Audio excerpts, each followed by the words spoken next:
Kokį įtikinamą laišką gavau iš sukčių, kad privalau su jumis pasidalinti ir parodyti, kaip apsisaugoti. Žiūrime.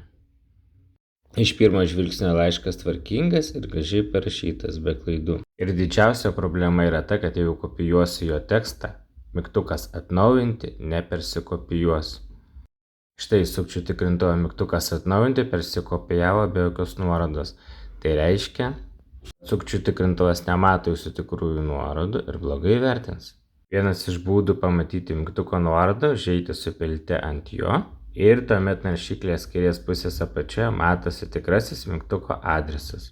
Taip pat ant mygtuko galime paspausti dešinį pelės klavišą ir spausti copy link address. Ir sukčių tikrintoje galime įklijuoti mygtuko nuorodą.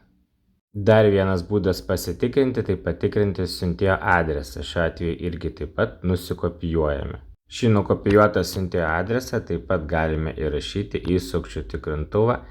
Taip patikrinimas bus dar tikslesnis.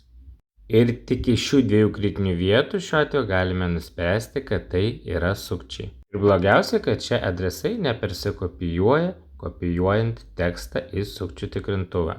Likite saugus ir viską tikrinkite atidžiai, nespauskite bent kur.